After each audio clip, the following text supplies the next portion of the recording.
Hi, I'm Ken. I'm on Metro's education and youth leadership team with Lake. I am teaming with her to bring you this lesson. Lake introduced you to our trash system and asked you to consider 3 ways that you have been able to reduce your own trash. I would love to hear what you came up with.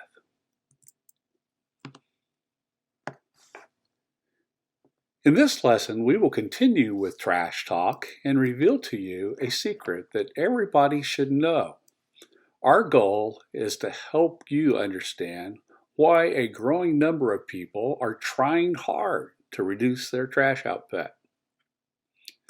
We will investigate the product lifecycle, which is unfortunately not always a cycle. Let's zoom in and take a look.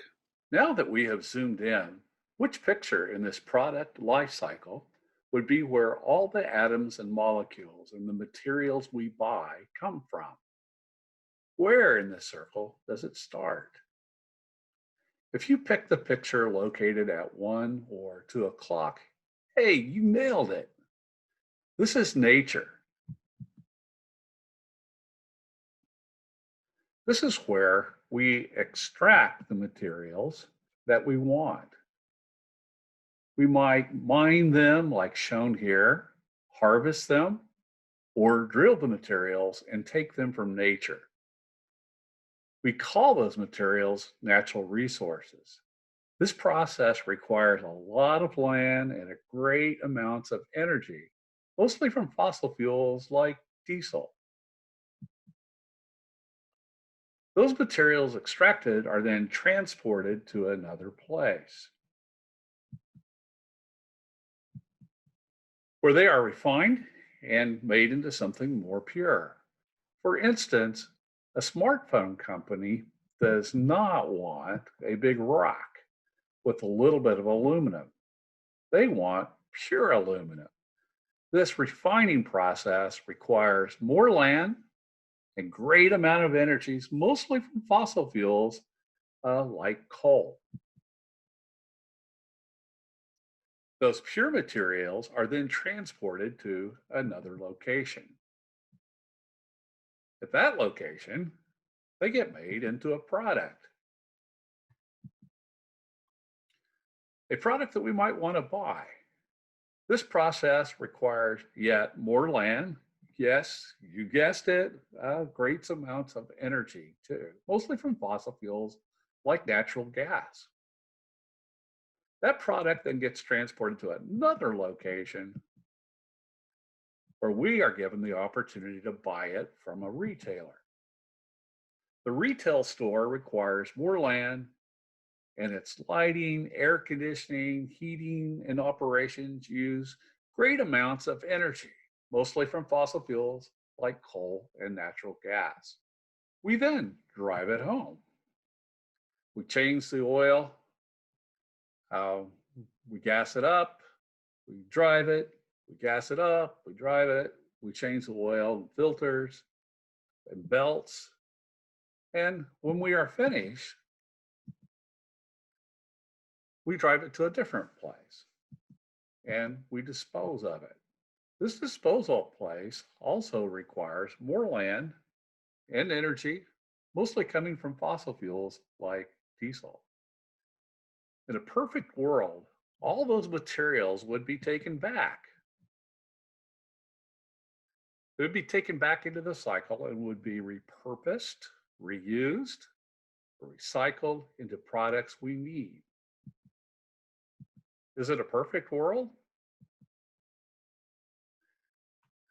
No, it's not a perfect world. And in the metro area, Lake mentioned in the previous lesson that we bring about 60% back into the cycle with recycling, reuse, and compost. What about the rest of the United States? Do you think that the US averages as high as 60% bring back, 60% staying in the circle? Well, unfortunately, our entire nation only averages a 35% bring back. 65% gets taken to landfills. So the majority of disposed materials get out of that circle.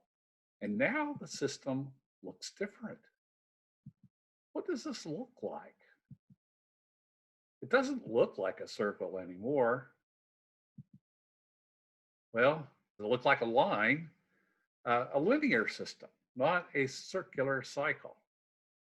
Now, can you predict what kind of problems a system could result in? What kind of problem might come from extract without bringing anything back? What kinds of problems might come from refining, making, and retailing? And what about disposal? What about problems at this end?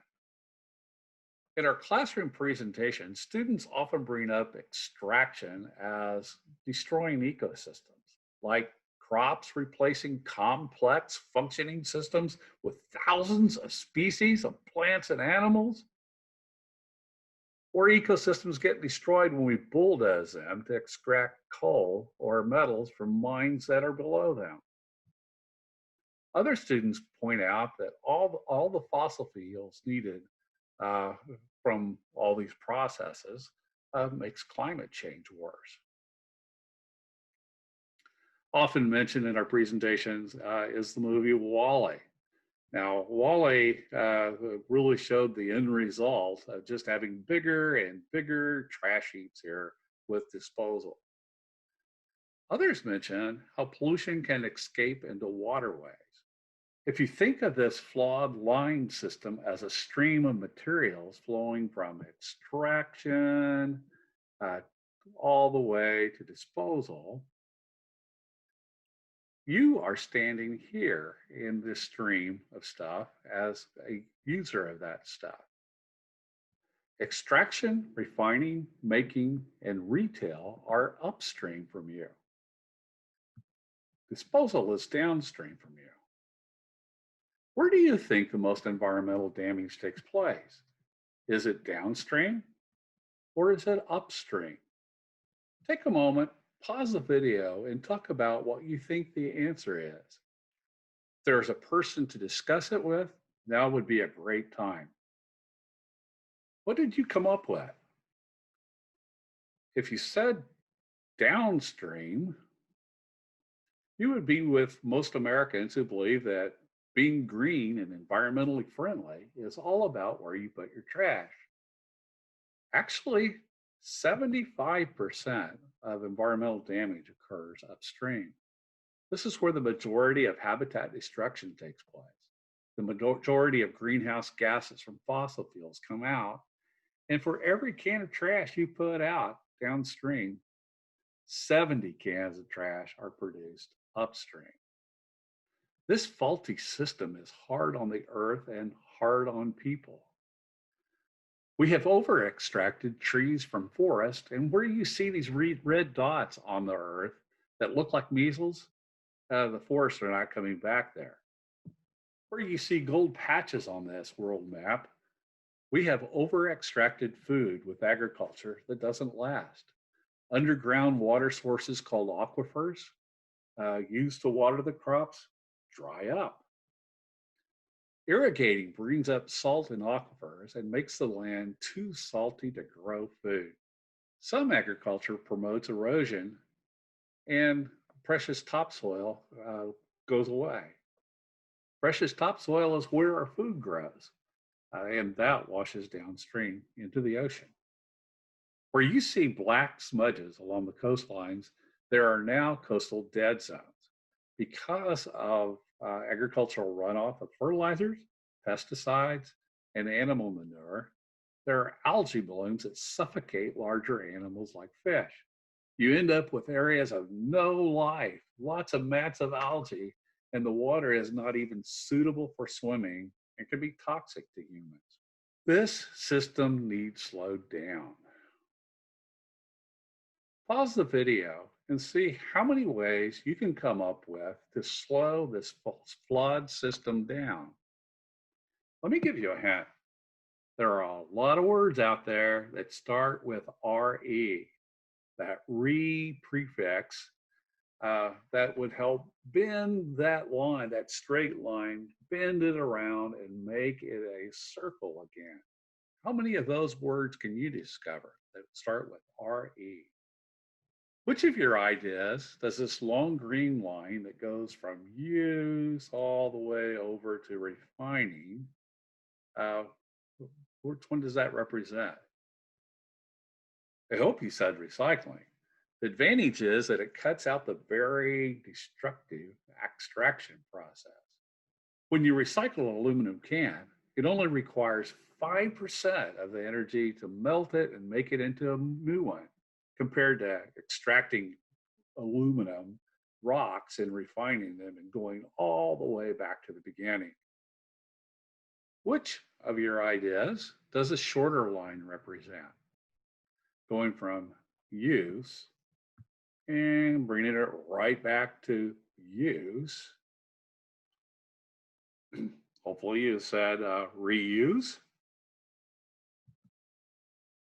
Instead of throwing our clothes away and buying new clothes, for instance, we could thrift, trade, wear hand-me-downs, and cut out great deals of uh, very damaging growing of cotton that would happen way upstream here and be extracted, refined, made into a product that's sold to us. I would like for you to think about how you would redraw this system for reducing. How about for refusing? And one that I have a really great interest in, what about repairing? Now that we have revealed the secrets about the flawed system the things we buy come from, Lake can show you how to become an expert at recycling.